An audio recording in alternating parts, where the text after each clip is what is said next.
His academic credentials include an advanced LLM in International Civil and Commercial Law from Leiden University, where he focused on international arbitration.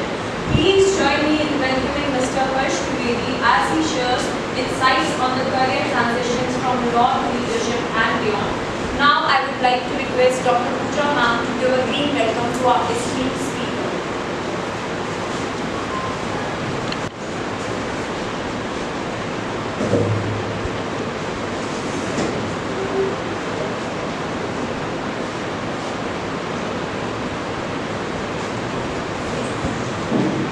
Now I would request sir to please share his expertise with us. Good morning, everyone. A very good morning to the esteemed professors, dear students, future trailblazers of the legal fraternity, and my fellow friends. It's an absolute honor to stand before you today, not just as a lawyer, but as someone who has lived the many transitions this profession offers. Not just as a lawyer, but as someone who will today connect with you as an individual, where we will have conversations about career, we will have conversations about leadership, we will have conversations about the practical aspect of law, what the profession has to entail, and hopefully we could share some inspiring journey. And I really hope that we can have a lot of question-answer sessions so that we don't get bored in the next 2 hours. I promise to keep it entertaining, fun. So today I will take you through the deep, personal, practical and hopeful inspiring journey, one that starts in the trenches of legal drafting, finds purpose in litigation and governance, and grows into the leadership across various industries, geographies, policy making, and various aspects of how law as a career can transition from any aspect on how you build it. Because if we are fond of, if we are passionate about environment, we can delve into environmental law. If we are passionate about air and space, then there is air and space law. If we are passionate about animal rights, human rights, or anything, inventions, patents. So the career of law, the governance, the aspects of the nuances of various industries and professions are all governed through law. Now, moving to the first presentation, introduction of this slide. Now, the first slide is regarding introduction. Now, law is more than a career, it is a mindset. Now, when I say law is more than a career, it is a mindset. What do I mean by that? Now, advocacy, the word advocate comes from the word advocacy. Advocacy predominantly means that we are always for or against something. When you are advocating for something, you are advocating for something. When you are against something, but you are still advocating for something else. So now, this aspect of it, of law, knowingly or unknowingly, intentionally or unintentionally, we are always advocating for something, which is our basic. If a little child walks up to his parent and says that, hey, Papa, I want a mobile phone so that I can study online. He is advocating for a cell phone. That's the action, that's the actus reus as we call it in Latin. Now, this is something, the moment we realize that we are all advocates for something or the other in life. We are always advocating for something. A better political party, a better car, maybe a philosopher, it could be anything. Now, so yeah, ultimately law is more than a career, it is a mindset. In fact, I will take it a step further and say that law is a way of life. Second aspect is a journey from legal practice to leadership and beyond. Because I stand here today, I will introduce myself. I think thank you so much for a very warm introduction. Every time I hear it, I feel more humbled. I have a little smile because it sounds that I've achieved a lot, but in reality it's a long way to go. So that journey which we are talking about is a journey from legal practice to leadership and beyond, and have a different as lawyers, as individuals, that we are leaders in our own aspect, and how our decisions can impact one soul at a time, and can influence policies and governments. The purpose of today's talk, which I know is going to be a long talk, I have instructions to go for 1.5 to 2 hours, is to empower law students and professionals to envision larger goals. From the screen, I don't have an idea about which target are we targeting, how many, what is the bandwidth of number of students, the number of lawyers. So I will keep it general, that we have it's for lawyers, it's for law students, it's for professors, or anybody who just wants to hear my story in general. Now, moving on to the first slide, PowerPoint slide, is the power of legal framing. Now let's begin by acknowledging something very fundamental. Law is not just a profession, it is a mindset, it's a lens, a toolkit that sharpens critical thinking, negotiation, risk management, and the ability to speak truth to power. Now what are these core legal skills? In fact, today I am strategically, we are in a law school, I'm talking to the majority of you are law students or legal professionals, but these are 4 traits which are very valuable in any and every aspect of life, for any professional, any functional adult as we call it. These are 4 things, 4 traits which are very important. Now going to the first aspect of analytical thinking. Now thinking, what is the difference between thinking and analytical? Analytical thinking, and what is the difference, by taking a step further, between overthinking? Right? Now analytical thinking, when you speak from a legal point of view, that there is something called of the concept of deductive reasoning. It's like, I was never good at maths back then, but I remember we used to do problems of LCM, lowest common multiple. So how do you start, make a chart, and you start deducting, rationally you started eliminating various reasons of why this should work, why this should not work. You start to program yourself to think about cause and effect, the consequences bit, which is very critical to understand when you are dealing with a very complex problem. Sometimes in life, is it bilingual? Do you have any English? Or can I speak in Hindi? We have students who cross from Japan, okay, and Kerala also. Kerala also, English. Yeah, so it's better if... Now, analytical thinking, deductive reasoning, it's how you dissect the problem. In fact, I very fondly remember my first boss. I used to work with Mr. Kapil Sibal, who is the son of a very great lawyer, Mr. Kapil Sibal. In fact, both of them, father and son, are designated senior advocates. The law background people will know what a designated senior is through the collegium of the Supreme Court. So my boss, Kapil Sibal, sir used to say one thing very categorically, is that Harsh, that if the most complex of problems or a case or a situation, if you cannot describe in one sentence, max to max 2 sentences, that means you haven't understood it yourself. To break it down, anything when you're trying to communicate in life, or trying to assess a situation, analyze a situation, that's where the word analytical thing, the word comes from, analysis. When you're analyzing something, you break it down to its last molecule, atom, not a scientist, but to the last element, right? So that's the power of analytical thinking. Legal analysis defines how you dissect problems. It's a superpower in every domain in life, may it be corporate law, may it be through public policy, may it be through entrepreneurship. Second, I would like to go is on communication and persuasion. The ability, what is communication and persuasion? If you go to the quintessential definition of it, how do you differentiate communication and persuasion?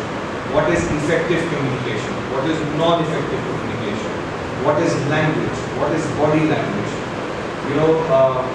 2 days back, I was in the Supreme Court. There was this argument going on last week where when a lawyer stood before the Supreme Court judge and he said, "My lords, I am seeking for an adjournment because my learned senior is arguing before the Honorable High Court of Delhi." And he said that before the apex court, the Supreme Court.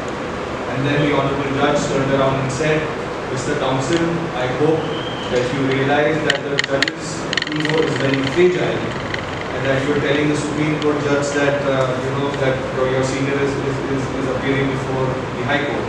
So once it's a very this choice of words can be the definition of victory and loss, victory in persuasion, victory in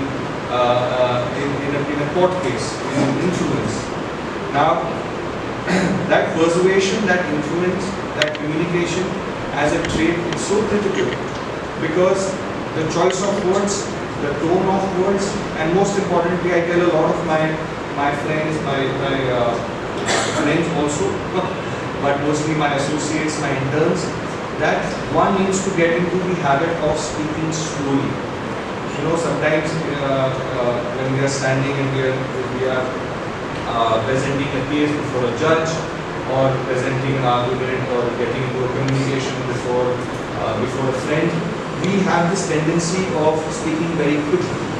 The more quickly you speak, the speed of your speech directly reflects your confidence.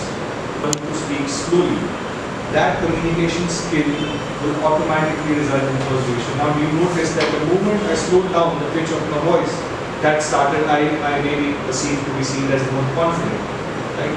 So communication and persuasion is an art, and that art can only come with practice and great effect.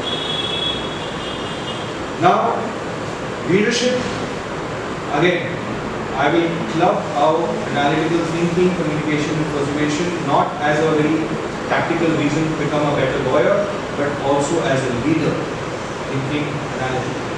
Communication and persuasion. We all praise our Prime Minister that we have such fantastic oratory skills, and we all condemn a president who says that he does not have a gift of gab without taking any names. But we know who we are referring to. That is your communication and persuasion, and that is the real life example of practical oratory in real life, which is law and governance. Ethical reasoning. Law teaches responsibility, a crucial quality when you lead people, systems and institutions. Now, every act in the profession of law is considered as a very noble profession. In fact, if you have ever, as young lawyers, if you have ever been to the Supreme Court, you've seen a gown in the High Court. So lawyers wear that gown when there's a little pouch behind at the back of their gown. Now that little pouch is symbolic that back in the days, lawyers never used to charge a particular fees. They never used to say that I am going to charge you X amount to defend you as you are now a victim. So that was the level of ethics and morality which existed in the profession. And as young generations who are venturing into it, we have to make sure that there are two things very personal to any human being. It's your life and it's your liberty. Would you rather choose choose between life and death, or in a country like Asia, in our society, you would be charged for a false bribery case, you would be charged for being entangled in a false, being accused in a rape trial or in a murder. So lawyers protect liberty and doctors protect life. White and black court, that's the difference. Now that pride can only happen when you ethically reasoning. May it be qua environment, may it be qua today, as of today there is artificial intelligence coming into the picture. Now, how do we use artificial intelligence ethically without the fear of plagiarism, where the institutions and the students have a trust deficit that are we copying our assignments not, and how authentic they are. Now, talking about the fourth point, which is strategic judgment. So, this, if you now come into, before I come to the fourth point, I want you to take you to these 4 steps. First is analytical thinking as a leader, as a lawyer. Second is conveying that analytical thinking as part of your communication, which is effective communication, which is inclusive of your, as a leader, your body language. Then how you persuade. Thereafter, moving down to the ethical reasoning method. You can only persuade through reasoning. That reasoning has to be ethical. And thereafter, as a leader, come out with a solution which can be there for as part of strategic judgment. Now, apologies to interrupt, this slide is lagging behind.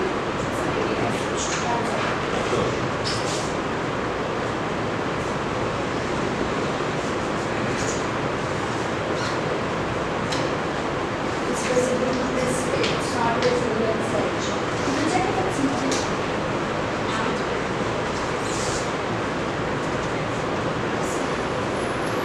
On the slide, show you it was not moving, it's working. It's working now? Yes. You may continue. alright. Now, moving to the next slide, next part, which is, in fact, at the beginning, this is the part 1 of the talk today. And I strategized it as the first part was the legal skills, which was important, which again, because I think there was a gap to get back to it, which was analytical thinking, communication and persuasion, ethical reasoning, and strategic judgment.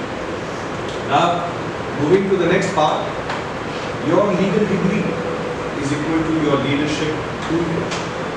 Now, let me explain to you. The day you graduate from law school, and if you meet your friends, your family, you will start noticing that they will all start referring to you as Vakil Sahab. There will be Sahab automatically added to the day you graduate from law school. And that Sahab comes from a place of respect, comes from the respect for the profession, comes from the respect for you, as that they now feel that you are empowered and educated enough to advocate as their leader, as their lawyer, to their issues in life. Now, casework is equal to decision making. Now, what do I mean by this? Every case you read as a law student, as a lawyer, as an advocate, is not just about the statutes. It's about choices, it's about conflicts, and it's about change. Every client is your responsibility. Every client you serve brings a real world problem, requiring you to lead even if you are just an associate, as a fresh law graduate joining a chamber or a law firm. But the person, as lawyers, it's a very famous saying that as lawyers always say, we are only friends in crisis. As lawyers, we are only friends in crisis. By the time you reach your 40 or 50 years, your friends will automatically start calling you and asking you that, Mr. So-and-so, Miss So-and-so, would you please help my father? He is facing this problem. And if nothing, at least then, some traffic cop stops him at the red light, he calls you up, is like, brother, can you help me? This cop has stopped me. So now that these are real world problems. That something as small as that a tree is being cut outside my house. It's a real world problem. Not everything has to be regarding, as of trying to keep it very simple. Not money laundering, not narcotics. Every day-to-day aspect of your life is governed by some law and some governance, some regulation, by regulation. So every person who walks up to you will walk up to you with a real world problem hoping for solutions. Now the transition from law to leadership begins not in designation but in responsibility. The moment you graduate, you join the profession, you join the bar as we call it, your Vakil Sahab, that designation, it comes with the responsibility. That is the true leadership. Designations change, but people never ever forget how you made them feel. I always say that I tell my clients that as counsellors, as lawyers are also referred to as counsellors, we are also counselors. We have to empathize with the client, because fear is what is fear. Fear is an acronym which I generated for myself. Is that false evidence appearing real. That's what fear is. Now fear is always of the unknown. In fact, this morning I was having tea with the director of And we were having that discussion, and he asked me a very pertinent question. He's like, Harsh, why do you think lawyers fit as leaders in society? And my response to him was, which I'll share with all of you, is that as lawyers, fear is always of the unknown. What is unknown? What will happen tomorrow? I'm a first generation lawyer. What will happen tomorrow? I don't have a legacy. I'm a first generation lawyer myself. What will happen? Fear is nothing else than F for false, E for evidence, A for appearing, R for real. Fear is always of the unknown. I'll give you a very basic example. Skydiving, bungee jumping. You do it the first time, there is fear of the unknown. You do it the 100th time, you're a certified diver. Right? So, as that fear of unknown of a common man, common woman, as a litigant, as a citizen of this country, they expect that they will go to a Vakil Sahab, and Vakil Sahab is going to guide them in their real world problem. That decision making, that responsibility of move to a courtroom and present an advocate for a client's case, for a litigant's case, is a true leadership. That leadership is not governed by numbers, that I'm a leader of, you can be a leader for one person, you can be a mentor for one person. You can, in a political system we see a leader means जिसके आसपास 1000 लोग हैं, maybe an industrialist, की factory में leader है.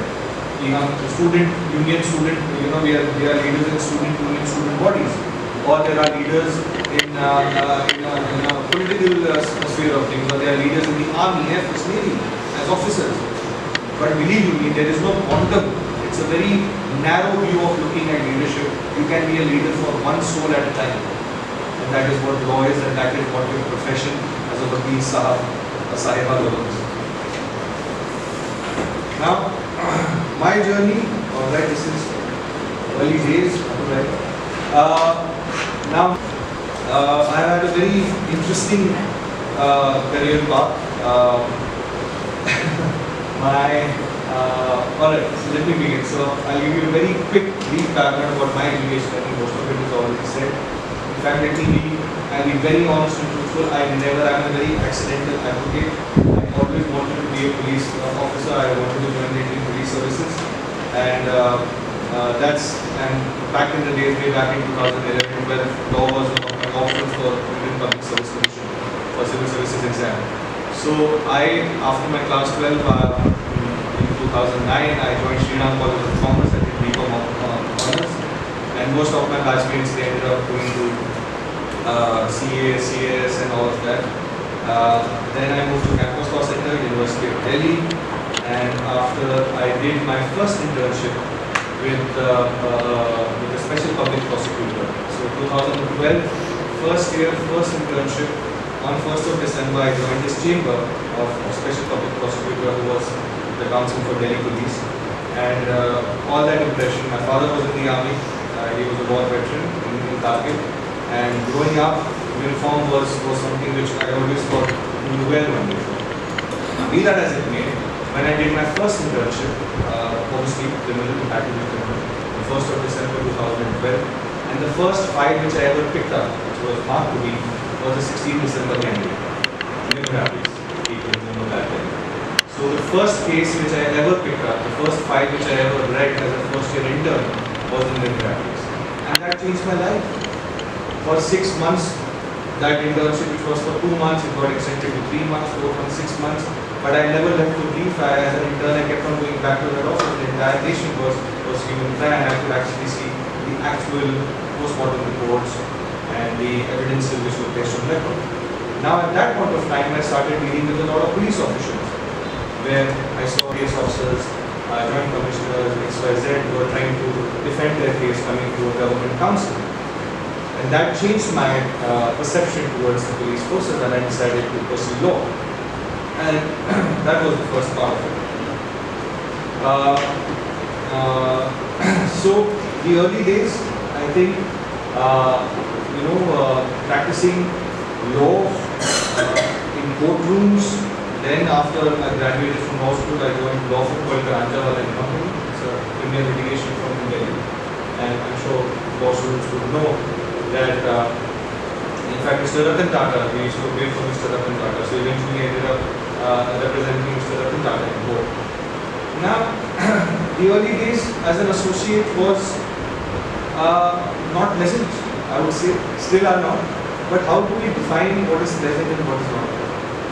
Our yardstick to find that discomfort in our lives was an option. You know, I remember once I was leaving the office at 10:30 and 11 at night on a Friday evening, and then my learned senior turned around and told me, Mr. Trivedi, you don't work part-time here. So now one will say that's a very toxic work culture, which is obviously debatable. But then if you, as a young associate, as a lawyer, when you are representing representing people who are relying upon you, then your work becomes your way of life, it becomes your way of passion, because your ability to argue in court, articulate your thoughts in court, is only determined by how well you have read and prepared for a brief. And that reading as voice will each day. That's the first thing. So I, like many of you will, as fresh law graduates, you will begin with late nights, you will begin with running from courtrooms, from multiple courtrooms, from one district to the other district. If you are in Delhi, you will run from, if you are interested in litigation part of it, you will run from High Court to Patiala House to Satwik to Rohini. You will be drafting petitions, you will be reading case files during the course of the night, and you will be lose sleep over cross-examination, which is the heart of criminal law. In movies, we see that somebody is put in a witness box and then the lawyers question them. And that cross-examination, again, it's an art, and that art can only be done through practice. And that's why the professionals say that I talk say, I'm a practicing advocate. For me, it was definitely humbling experience. It definitely built resilience, and I always believe, which I will tell you off the record, if I can say so, that you are as good as your first 3 bosses, wherever you are working.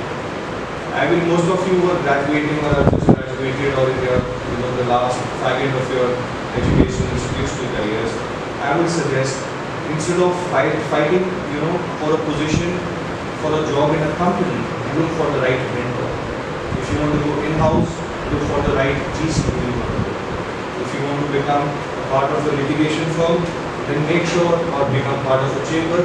I would say that as much as your seniors have the right to choose you, you have a bigger right to choose your own senior, your own mentor, which I did. So that was a very conscious choice, that I want to work as a fresh law graduate. I want to work with Mr. X or Ms. Y. Read about their cases, read about their judgments, go to their office, talk to their clerk. If you can observe them in court, and just walk up to them very confidently and say that, sir, ma'am, I have read these cases, you have argued extremely well, and here I have 2 points which I feel that we could have suggested in terms of the opposition of law, and then ask them, may I intern with you as an assistant internship? That's exactly what I did. I just sat in courts, and whichever lawyer I enjoyed arguing, I used to walk up to him, he's like, can you give me an internship? I will not charge you. I don't need any salary or stipend. I just want to learn. Right? The law taught in college and institutions in theory is equally important. The same being translated in practice is equally important. Hence, those of you who are in your first to 5 year, year 1 and year 5, please choose your internships not for the brand name it offers, so that you can get a high-paying flying job in a tier 1, tier 2 law firm. Obviously, these law firms are great, but give yourself some time to learn the tricks of the trade, work hands-on. It's always good. I always do a one-to-one with my partner, with my bosses, rather than venturing into a system where the hierarchy is so strong that by the time as a young associate you move down the ladder 15 years later, only then you can have a one-to-one approach with the partner. It be a corporate in-house counsel job, it be a litigation aspect. Now, thereafter, Karanjawala, I moved to Netherlands. I went to University of Leiden, where I pursued, after 3 years of practice, I went for my master's LLM. And I did my LLM in International Civil and Commercial Law, where I was restored with the skills of understanding law from a bird's eye perspective in international transactions, how they happen, how my thesis was on international commercial arbitration. I'm sure a lot of law graduates here and fresh laws would know how important arbitration is nowadays. In that arbitration, my thesis was refusal of enforcement of an arbitral award on grounds of public policy. It was a comparative between India and the United States based on the universal law of arbitration. Thereafter, I came back to India, and after returning to India, I was very fortunate to be direct recruit of handpicked by the minister, Mr. Nirmala Sitharaman, where I was appointed as an assistant private secretary.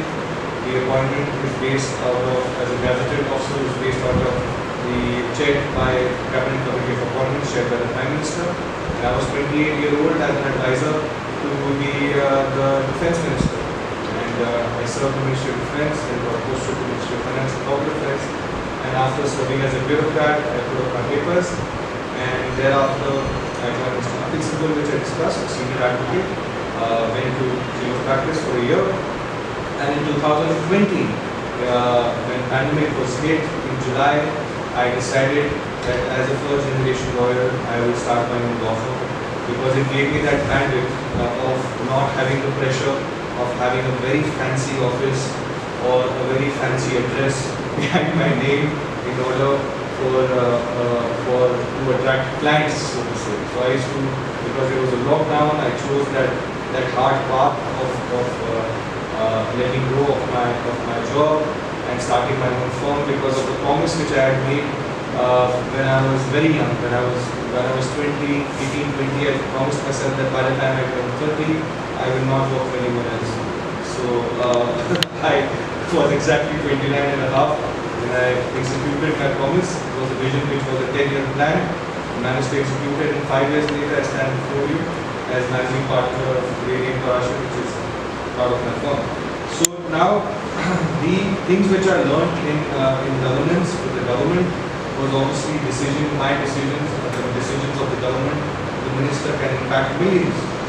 How policy I was as an officer, as one of the core team of the defense minister, it was my job to balance the career bureaucrats, the civil services, and the defense services, the generals of the military and the secretaries of the bureaucracy. And our job was to communicate, negotiate, and defend the policies of the government and make sure they are enforced and executed everywhere.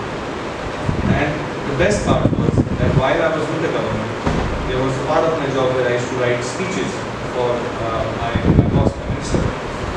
And that's when I realized that as a lawyer, I have the skill where you give me any topic, I can read it, use my analytical thinking, write it, crystallize it, and how I used to prepare as a young associate in Karanjawala for court, arguing before the Supreme Court, is the same technique which I use, the same skill set I used to use to present the same brief to the minister, and so that bill can be tabled into the parliament, or any question or session in the parliament could be answered.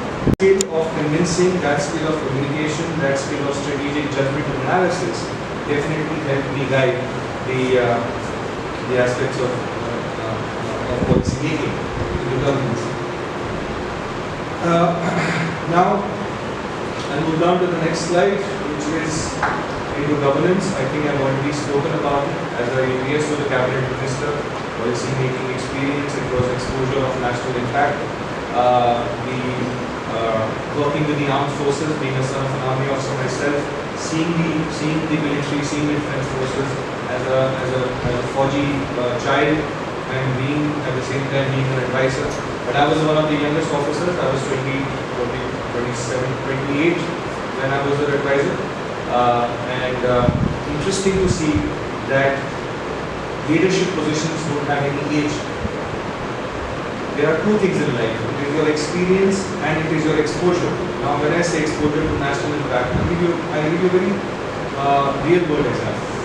Now again, this conversation was with the director sir this morning, and I told him that a panchayat head, a panch, who is 90 years old, sitting in a village, is the most wise man, assuming the most wise man in the village, that people look up to his decision as the first realm of government administration and part of the constitution, panchayat,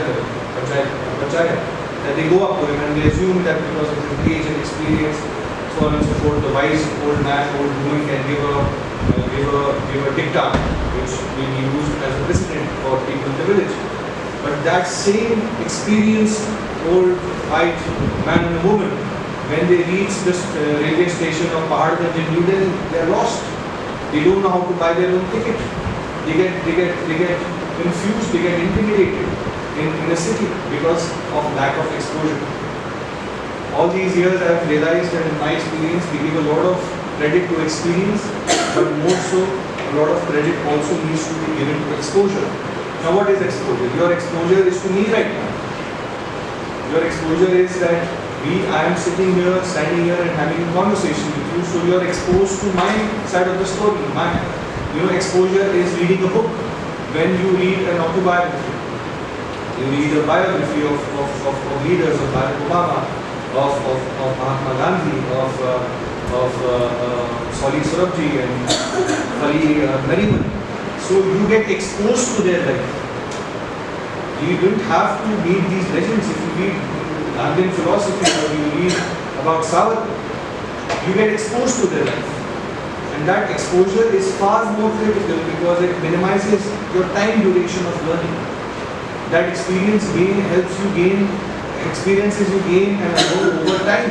But exposure is something you can grasp by your travels, by your books, by your movies, by your films. That's what exposure is. Right? So now, I think I've already covered this, that I founded Trivedi in Parashar and advocates and solicitors. So that's my firm. We are not very creative with our names. I'm Trivedi, my business partner is Shani Parashar, so that's our name. In short, we call it PNP. Now, as a commerce graduate, now what is risk? That entrepreneurial risk, a lot of people advise me that, okay, you are a first generation lawyer and in this profession, I've heard it all my life, and I'm sure all of you are also listening, that I am a first generation lawyer and I have to do this and do that. Now, every generation at one point of time was a first generation. There is nothing new. I understand the challenges of not finding the right office to place to intern with, or the right person to work with, or to get the right job. But I have already answered that question in the first introduction itself, where I clearly stated that please understand that you can always go to a court with your college ID, always go to court with your bar ID. You can stand there and see for yourself which is the best person who is arguing. You can walk up to that person, read about that person, go to their office, take their clerk's number, ask them, sir, ya ma'am, agle din kaun se court mein, go and meet them in person outside the courtroom. Nobody is stopping you. Now that step can only be taken, that risk can only be taken. That is what persuasion is, that is what perseverance is, that is what persistence is. These are not just empty words. Right? So that is one aspect of it. I took that risk because I made a promise to my younger self 10 years back when I was 18, 19 that I don't want a boss by the time I'm 30. And that's how the firm built. Now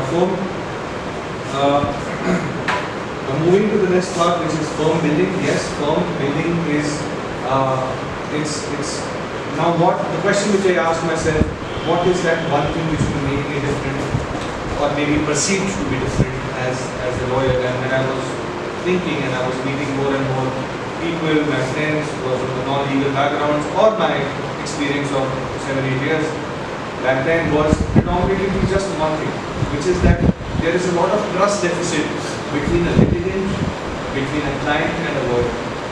Unfortunately, that medical is an industry, education is an industry, but legal is till date is not considered as an industry, and the reason why is that an industry by definition is a conglomerate of various companies and the objective of the company is to make profit. Our job as lawyers is not to make profit.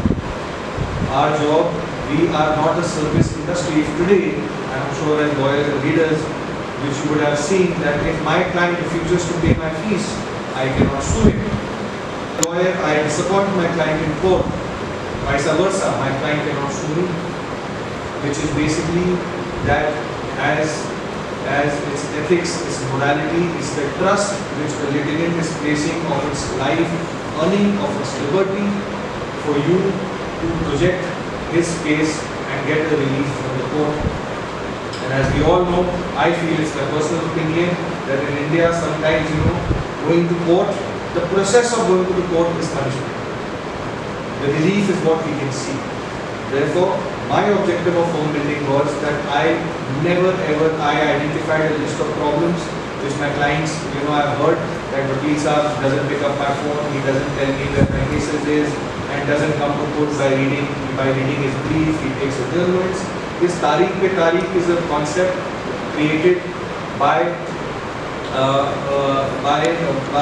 having a poor practice of advocacy. As a lawyer, when you go and you present your case and the judge feels the urgency in your communication and argument before court, the judge will not, go give a grant of adjournment by letting go of the other side, the opposite side, with so much leniency. They will issue some penalty, some cost of wasting precious judicial time. So firm building for me was an exercise of basing the foundation of ethics and morality and taking the profession in the truest essence of it. With the dwell of mentorship. That it's as even if you are in your 5th year, you have your junior who's in the 4th or 3rd year, it is your job to share your limited experience, gain that trust. If your friends cannot trust you, if your juniors cannot rely upon you, if your parents cannot feel that you are responsible and you are you're a man and a woman of your words, and there is no correlation between your thoughts, words and deeds. It's a trinity, your thoughts, your words and deeds. If this trinity is not ticked in all 3 boxes, you will not have a personality which can be trusted, which is the core of any essence of any leadership, which is the core of any job, any profession, may it be in-house, may it be bureaucracy. If you are not a critical team member, in the special forces in the military, because there's certain Ministry of Defense, in the special forces there is something called a buddy system. There are 2 people in a combat unit when they are conducting an operation, and both of them they rely on each other. One poor decision by one person, lack of attention, awareness, spatial cognition can result into a situation of life and death.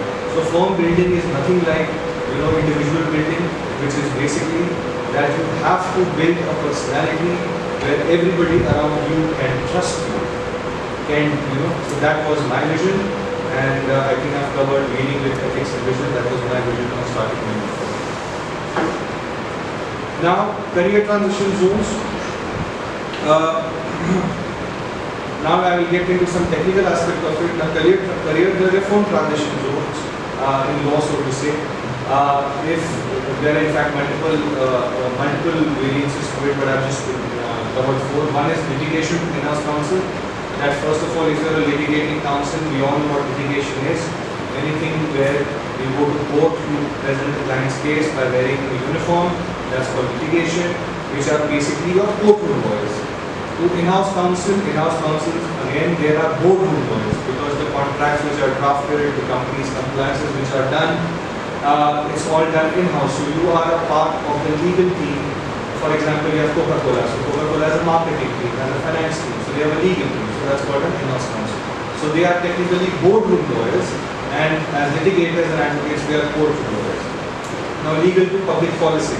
Now, when we talk about legal drafting, that legal drafting is not only limited to what we draft, writ petitions or civil suits and representations before government and statutory authorities. For public policy is a very big part. Law is also drafted. So now we have a lot of vacancies. In fact, a couple of weeks back, in fact 31st May might be the last day, that Indian Army is looking for military researchers in Delhi, in Jaipur, Bombay, we can check it online, where they are granting them stipend of 50,000 rupees to become legal researchers for the armed forces. So get that exposure and it's there. Mentorship and feedback. You know what I've realized? That we are very afraid, in the garb of respect, we are afraid to ask questions. And whoever said that there is nothing called a stupid question, only answers can be stupid, I beg to differ. There can be question, any question will be a stupid question till the time you have not attempted by your own limited self to find an answer. You have to make an effort to find answers, and once you have done your exercise, you can always walk up to your mentor, as I said, your boss which you choose as your first job, and you are as good as your first 3 bosses.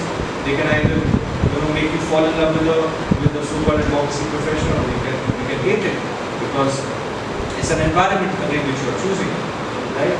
Hence, it's very important to communicate effectively. One of the easiest, write pen down your thoughts. Ask yourself, pen down your thoughts, ask yourself, is this question, have I made a genuine effort to find an answer? The answer is yes. Then take your answers, then go to your mentor, who in your assessment has more rational and reasoning of experience, and then have a discussion with them. Because once you have tried to look for answers yourself, then you have equipped yourself for a discussion, not just a monologue, not just a chalk and talk. Right? That is a part of the feedback system of things. Never be very critical about yourself. Ask people who are around you. As I said, your personality as a leader, as a lawyer, stems from the fact that how much people can trust you. Right? For that, it's very important to be very critical about yourself. Discomfort, I think I've already covered that. But yes, you have to make sure that you have to have a vision of where do you see yourself 10 years down the line. And then have a rough idea, 5 years down the line, 10 years down the line. And that's how you proceed. Now the 4th part of my talk is called leadership.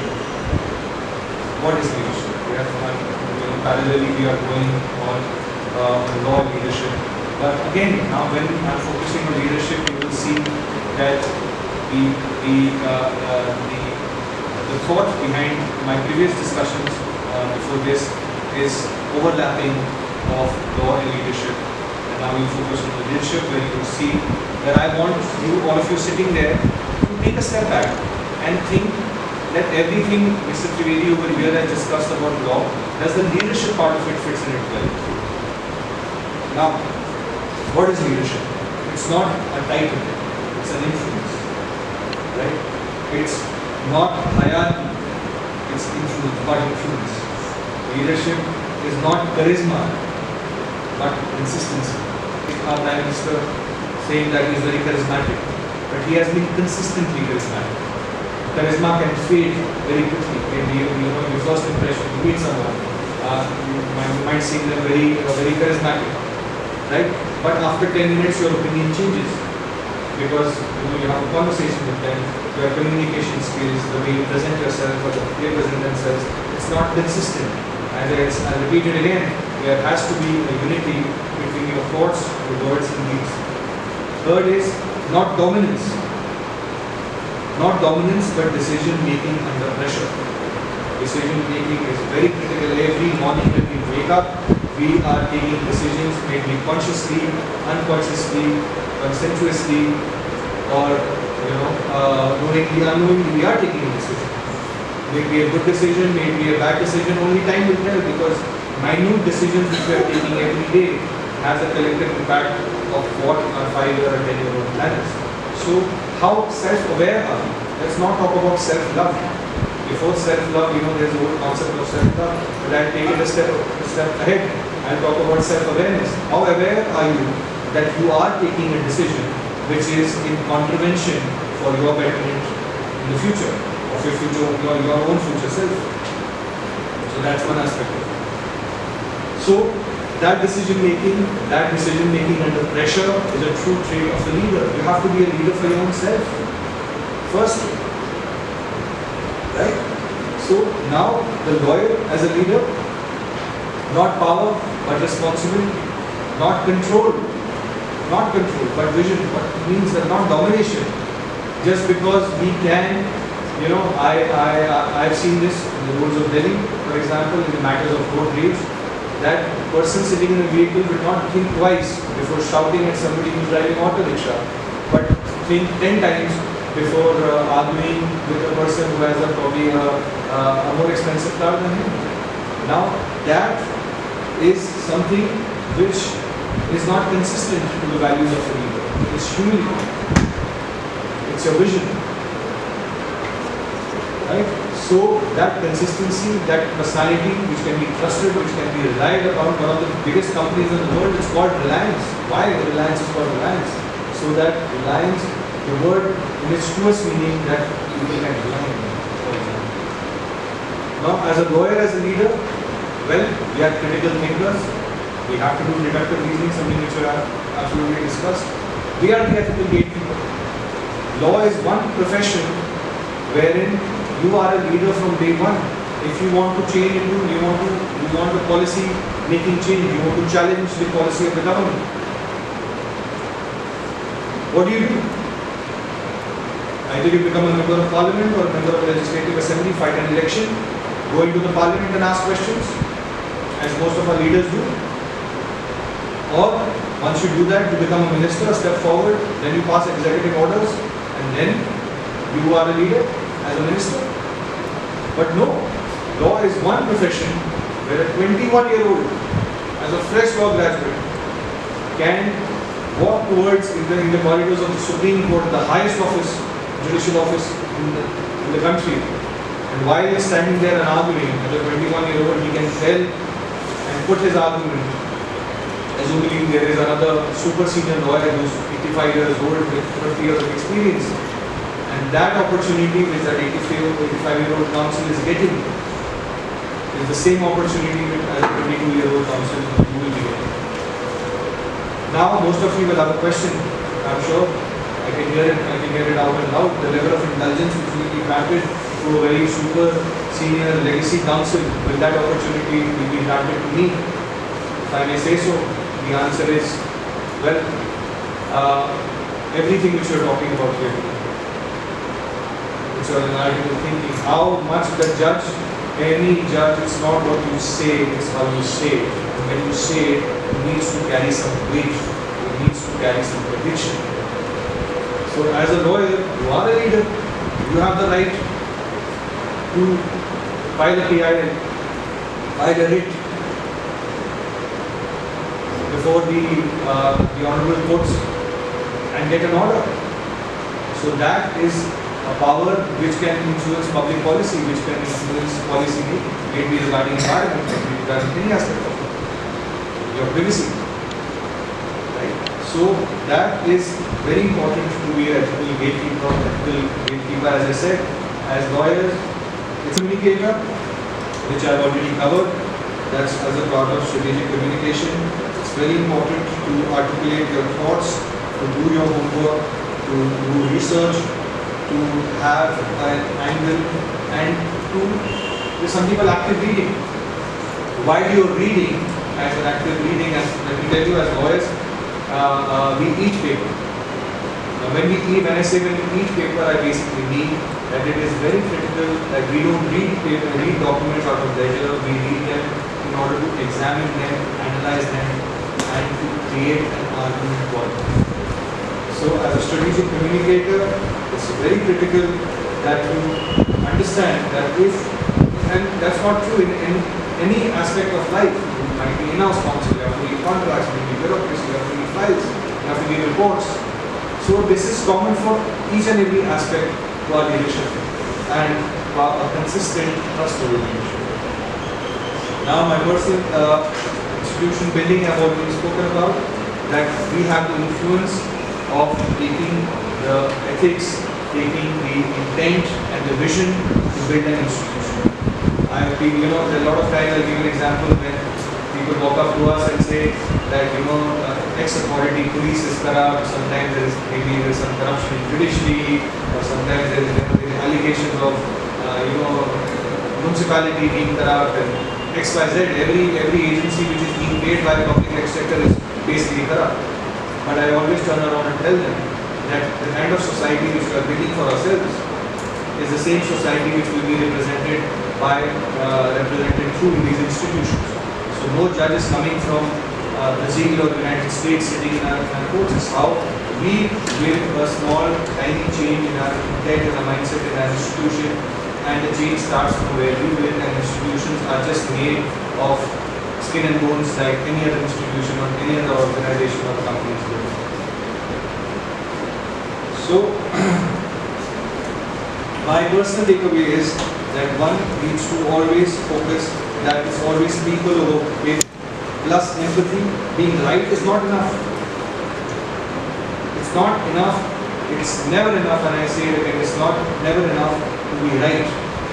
It's very important to be fair. What is right may not be fair. So my personal understanding as a leader of my own self, of my team, of men and women who work with me, it's very important that for me it's always people over paper, which basically translate that relationships which have depth in them, they outlast court cases. It's precious with empathy. Being right is not enough, and I said being fair is more important. Third is lead with service. True leaders do not seek followers. They create more leaders. I know we live in an era of fictional followers and fans, but true leaders are never distant from their team. True leaders are never away from a conversation or a communication. Just give me a moment, and I will ask you.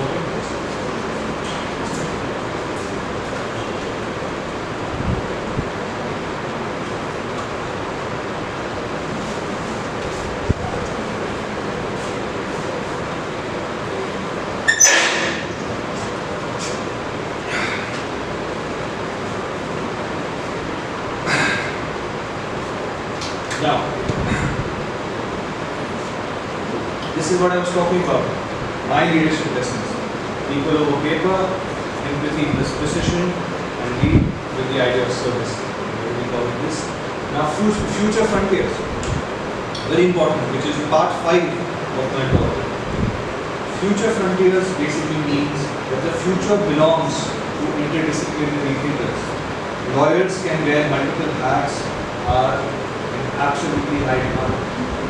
Law is constantly evolving, as ideally human beings should do. Tech, law, artificial intelligence, ethics, environment, society, governance, climate law, policy think tanks, entrepreneurial law practices. As a lawyer, so many startups. There is anything and everything which you could ever do in life, you would need a core skill set of a lawyer and a leader.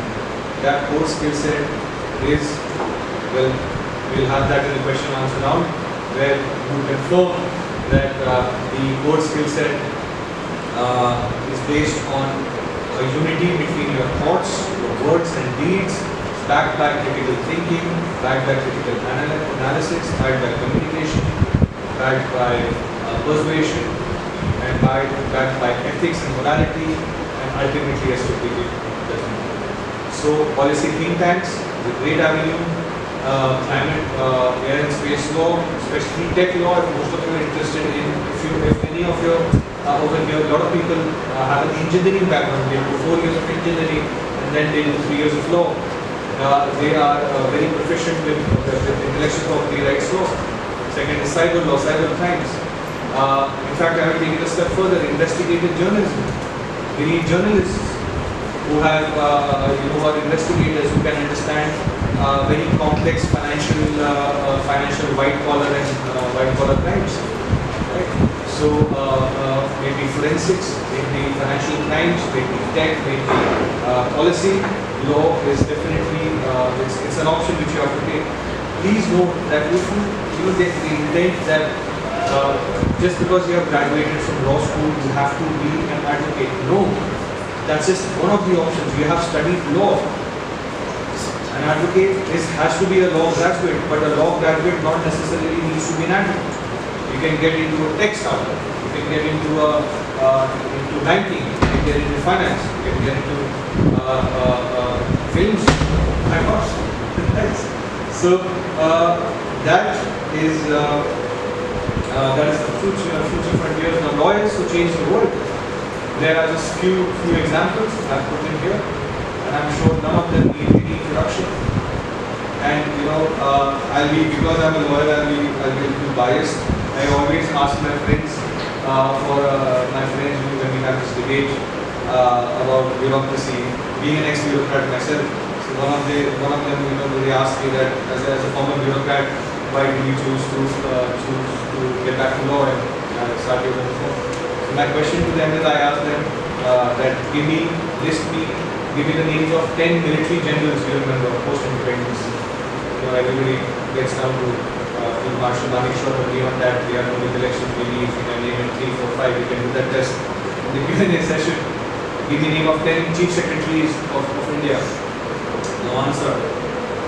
But if you ask about give me names of lawyers, and this is just a few: Mahatma Gandhi, Abraham Lincoln, Nelson Mandela, and Barack Obama. The list never ends. Sardar Vallabhbhai Patel, Bill Clinton, Kapil Sindhu. In fact, I take it a further step further. Lalu Prasad Yadav, Mayawati. So, so that fear of unknown, that fear of change, that the fact that as a lawyer and as a leader, what does a leader do? A leader thinks beyond himself. All these 4 names in front of you: Mahatma Gandhi, Abraham Lincoln, Nelson Mandela, Barack Obama. And they, as leaders, as lawyers, their decisions in life, it transformed societies, it transformed countries, it gave freedom, it gave liberty. And who can do it? Once you have that feeling of selflessness. And how does that feeling of selflessness come? By putting yourself not even on the list, not even second, not even third. You have to be empowered. You can only give what you have. For example, if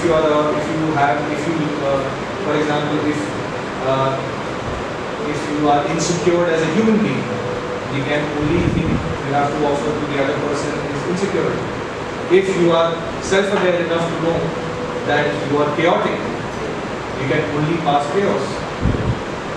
If you know that you are kind, then you can only share kindness. So I always very strongly believe that as a leader, as a human being, before becoming a leader, people tell you, we sitting over here, back in the days, in the 1900s, it was the Awam, the public of India, the citizens of India, who said that we choose this man as a leader.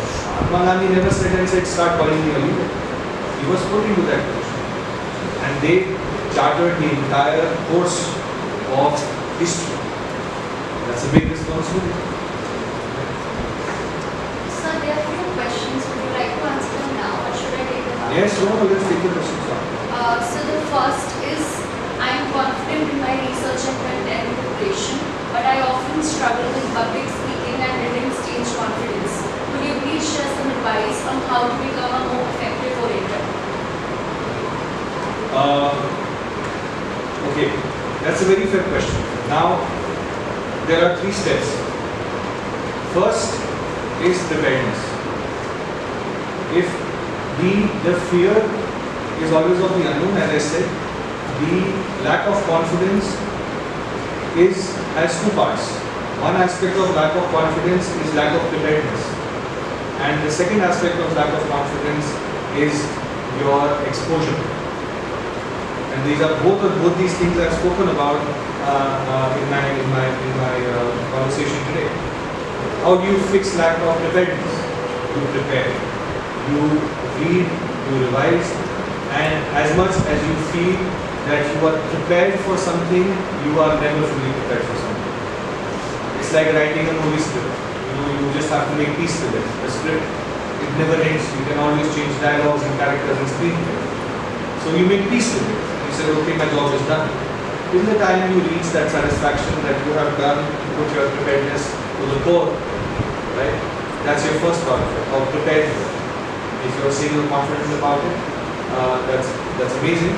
And the second aspect about it is your exposure. Now, exposure happens as much as in theory. I am a fantastic, I can watch 10,000 hours of swimming, but till the time I get inside the pool, I will never know. So there is something which most of the people don't know. There is something called United Nations Civil Services. They have a young fellowship program by LDP of United Nations Civil Services. If you want to venture into geopolitics as a law student, then try and get your direction of your interviews with United Nations or international organizations, which is purely on merit. They have vacancies all year round. You just have to keep a track. Secondly, read about UN civil services. Number 2. Number 3, start writing articles. If you are truly interested in geopolitics, you have so many tools of artificial intelligence, books, readers, columns, operates. Read those articles, start writing. Start making attempts to get published. Now, writing has nothing to do with your law degree. Writing has nothing to do with if you're studying law, you're studying foreign relations. Once you start getting published, maybe in a school magazine, a college magazine, developed with your daily newspapers, national newspapers, that's the time you will start getting noticed. And once you give a quote of these, once you get published, these international, your assessment. When I'm saying writing, you don't have to tell the world which they already know, or which ChatGPT is going to tell them. You need to tell the world which is your opinion as a first year law student or as a citizen. Right?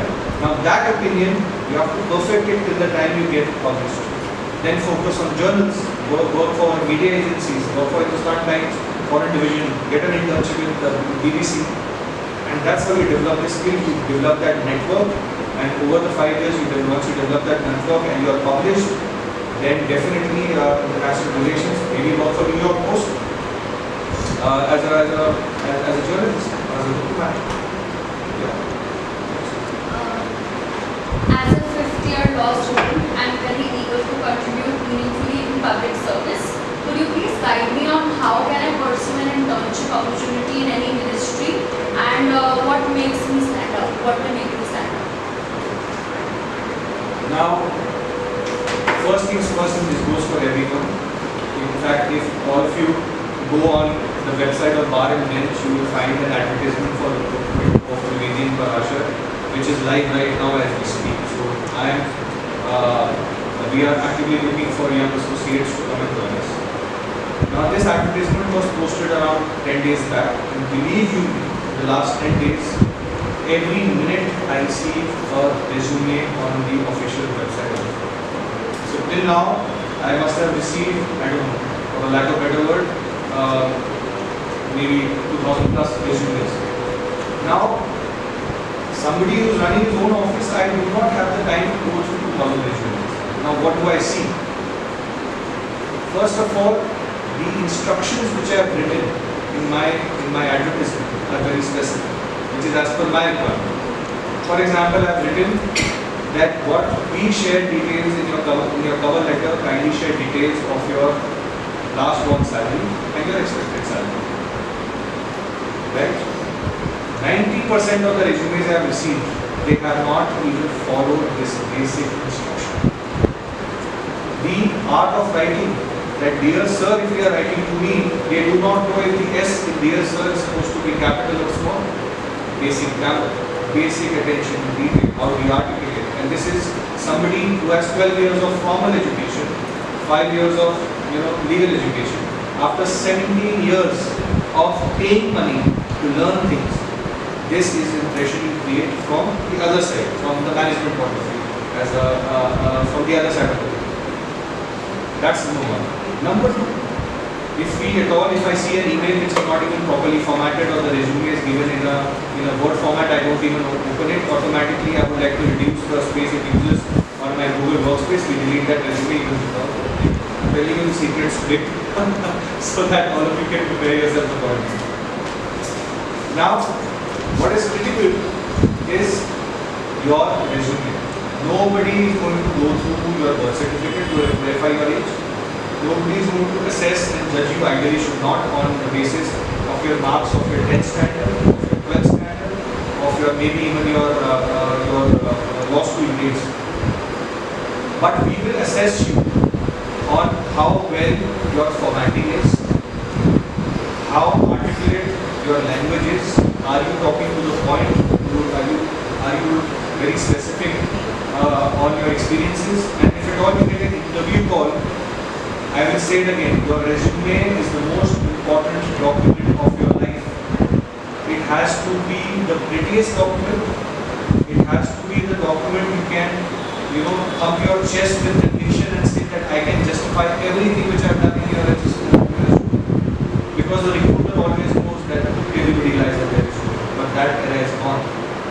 If any recruiter wants to, like right now, if as a recruiter I want to find somebody who's going to fit my team, I will question their integrity. The first thing I want from them is integrity. I don't want their grades, because I know report practice is what everybody needs. So when you are applying for these positions, you have to make sure that your resume is up to the task before being number one. Number two, read the advertisement very carefully. Read it 3 times, analyze it, examine it, and do not, miss out on the core essentials which they have asked you. That's your number 2. Number 3, the internships in the ministries nowadays. In fact, a lot of commissions like Competition Commission of India as a job for legal researchers. Electricity regulatory commissions have welcomed the researchers. So a lot of technocrats are coming in. Now, as a as I said in my talk today, that Indian Army is looking for the work. Where do you find these posts? One, it's in the national newspaper, because any government hiring has to be published in the national newspaper. So, well, you have no choice than to examine the newspapers. Number 2, there are so many websites and portals. For example, I believe Law, October, so on and so forth. Bar and Bench, Live Law. Make these legal journals and magazines as part of your life. If you wake up in the morning and have coffee, it should be that embedded in the system that you go through all these legal journals to identify the job, see the requirement, and make sure that your resume is very critical. I'll give you, now we may talk about resume, I'll give you 2 more tips, rather important aspects, which maybe you might think is very negligible, but it's very critical.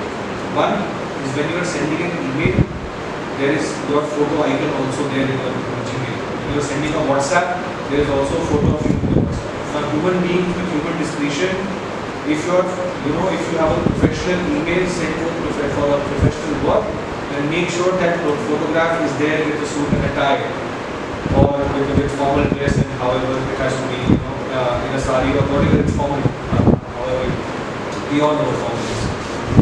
So that impression of professionalism, that sincerity exists. Number 2, stick to the point. Every resume, 2,000 of them in my inbox right now, they tell me that they are very committed, they are very dedicated, they will not disappoint me, they need a chance, they need an opportunity. Now, instead of writing, a job should never be an emotional appeal.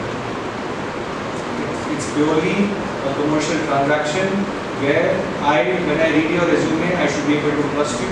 When I read your covering letter or read the body of your email, I figure it out that this person has the basic of drafting, how do you put comma and full stop in the first place, let alone drafting, especially petition SLP and petition before courts. If you cannot draft a proper WhatsApp message, if one doesn't know that if an email is being sent at 10 o'clock at night, or it should be sent on a Monday afternoon or Tuesday morning, this level of professionalism is what dictates how to do it. I hope I have answered your question. There's one more question. Yeah, as the name. How did you get the opportunity to become the PS to Ms. Sitaraman, and what has been your journey like? Now this is the question I get asked almost every day of my life ever since I resigned.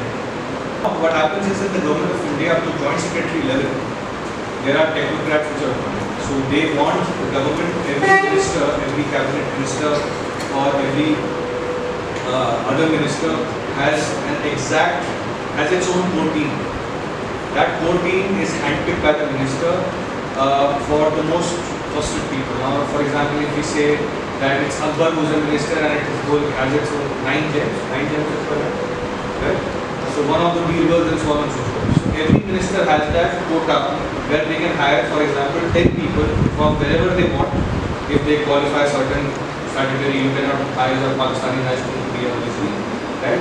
So there is a certain quota which every minister has. Now that quota is handpicked by the minister. Now that could be a career civil servant to crack the civil services, to become an IS officer or a IRS officer or a Indian Customs officer. You can be given the post of as a private secretary or an OSD officer with special duty to the minister. Now that is purely handpicked by the minister. So now when the minister handpicks you, for example, when my minister picked me, not get into travel the reasons why, but maybe one-to-one I can, but not in a public forum. But when she handpicks me, then again you are as a gazetted officer, you are vetted. The entire procedure which happens. My appointment letter was issued by the President of India as a gazetted officer. Then there is your intelligence bureau, IB vetting, and then you are given some amount of background training, and then you join the minister. So these are very very. I mean, it's very. It's not in general. The recruitment is not that you apply and you get it. It's the other way around. It's that the minister specifically wants you to be there, right? So that's how it happens. Yeah. So otherwise, for both positions from directorship as a director in the government or as a up to joint secretary level, when you have that experience. For example, Minister of Aviation has a lot of people who are experienced in the aviation sector, and they are handpicked by the minister up to joint secretary level. So that's your answer.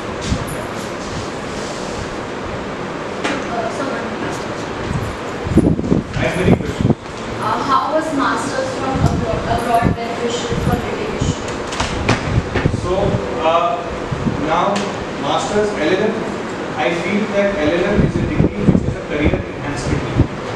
So if you have done 5 years of law school, if I talk about myself, after 5 years of law school, I practiced. I was working as a lawyer for 2 to 3 years, and after 2 to 3 years, when I had not reached a stage where I was a designated senior associate, but I was about to become a senior associate, but I was as a fresh law graduate, I was an associate. 3 years later, A3 level. Thereafter, that was the right time for me. I could choose and decide that, okay, if I don't go now, then by the time I will skip the age bit of it, because the more popular and the more when you are in more realm of things, it becomes very difficult to take a sabbatical.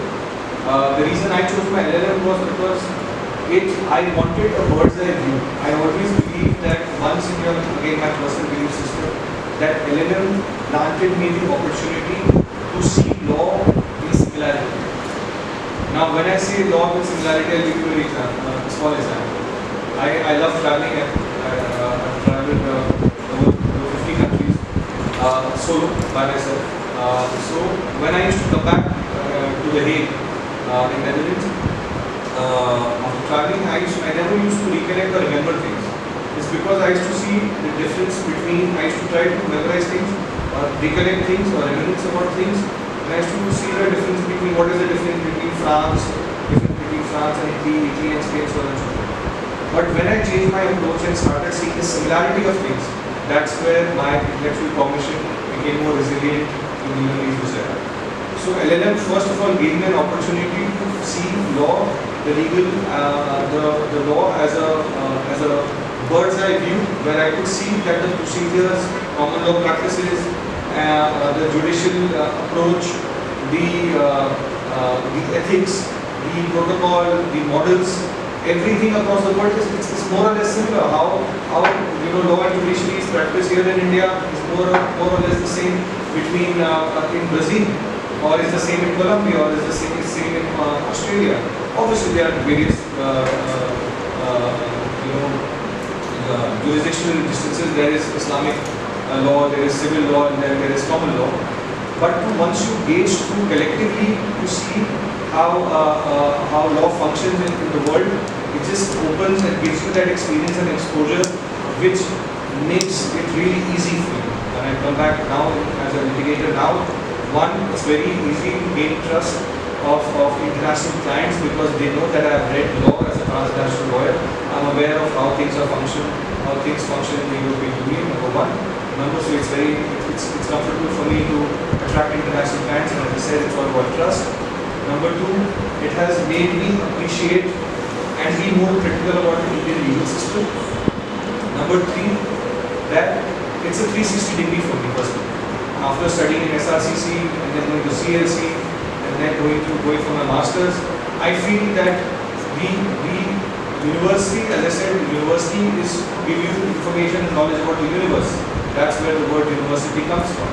And you get gathered about how the universe empowers you. And more than that, the most important thing in life is the skill set. It's the life skills. The life skills you gain by living independently in a foreign country, with going to a city where nobody knows you and you come back with 7 friends by the end of it. It's the most fulfilling, most life-surging, soul-searching experience of your life. So I always say that once in your life, if you can, maybe study abroad. And in fact, let me tell you, a lot of people have reached out that it's so expensive, this and that. When I was working with the law firm, my salary was basically peanuts, but I saved those peanuts and I managed to fund my own education. If I then, after working for 3 years, I still had a relative comparison yardstick of what law in India in practice is and what law in practice in Europe is. That guilt is not there because you are funding your own education. I think that skill set, that confidence which you gain by meeting people from different countries, it cannot be substituted with any other chocolate dog situation. Okay, now lawyers have changed the world. Now we are almost at the far end of our talk. Let's talk about that in today's conversation. Let's understand what are the 5 commitments we need to make in order to be a better leader for tomorrow. More futuristic approach, and promise to ourselves we have to keep learning. And while I say that learning is important, it is equally important to unlearn things. When I say what do you mean unlearn things? Unlearn things which prejudice you, things which you are conditioned to childhood. Basically keep an open mind. Number 2, embrace change. Don't be very quick to be judgmental. Don't be just another person. ये तो ऐसे ही चलता है. This is how things work. Right? Number 3, stand for values. If you do not have principles, if you do not have that moral compass which is always upright, then you will lose your sleep. And sleep, let me tell you, is the most precious thing. A good, beautiful, peaceful sleep when after a hard day of work, hard day of ethics and practice, and hard day of doing the best you can with the right compass, with the right ethos and character, there is nothing better than that. Number 4, build others. You can empowerment, you can only give something which you have.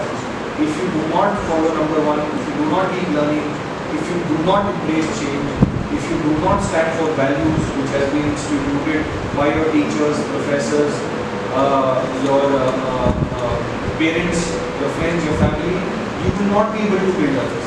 When you are not able to build others, it's going to be a very unfulfilling life. Right? So whichever aspect of life, governance, policy in-house, you have to build others by building a personality where people can rely, they can trust you. And most importantly, life is a journey. Write your own story. There are no correct answers. You do not necessarily have to agree or disagree or agree to disagree. No, everything is not needs to be looked in binary 0 or 1. Write your own story, be patient, be kind, and do not be afraid to make mistakes, but at somebody else's cost. So purpose of the law is that you make mistakes at somebody else's cost and expense. Now, I think Q&A reflections. This is something which the two questions I'm going to leave, where I want to discuss anything with me. I'm more than happy to answer as many questions as you have. These are the self-reflection questions. What transitions are you imagining? Make a list, make a balance sheet of your own self. Write your assets, things which empower you, assets, and right next to it, write your liability. Nobody has liability, refer it to something which is a work in progress. So you should have two columns, assets and work in progress. For example, a very beautiful question came in that I feel my content is great, but I have challenges in curriculum. Write that liability, write that how you choose to transition that. Now, second question is, what do you want to do with your law degree? Where do you see that where your law degree is taking you? That is a law. If again I will say, law and leadership go hand in hand, because law eliminates the fear of the unknown. That's why lawyers become leaders. If you speak to as a lawyer, when you are speaking to a cop, for example, you are not apprehensive, you are not scared, because you know that he cannot take advantage of it. And you stand up for others. So one needs to really genuinely think that where does your law degree take you? Now this is something which I added. It's very important that learning is through various different types of modes. I have given a list of top 5 of my favorite legal movies. You can just quickly say Men, and it's Tom Cruise and Shaurya. This is a Hindi version of it with Rahul Bose. Again, a beautiful film of a military lawyer, Judge Advocate General Branch, where you can join the military, join the Officers Training Academy and become an officer as a lawyer, as a judge, as a lieutenant and a captain in the Army, Air Force, and Navy. Again, you can go down Shahid, 2012, Tokyo Trial. It's a beautiful docu-drama. In fact, the Tokyo Trial talks about the prosecution of the Japanese government after the World War II. It has Irfan Khan also, who was an Indian judge. Highly recommend. Erin Brockovich. It's a true story again, Will a Mockingbird. Court, it's a Marathi film. In fact, it's one of my favorite films, Court 2014, of a lawyer's journey. And top 5 books for lawyers in India. And I will leave this slide I'll just quickly say thank you. And then I will leave this slide open for you guys, so if you want to take down names.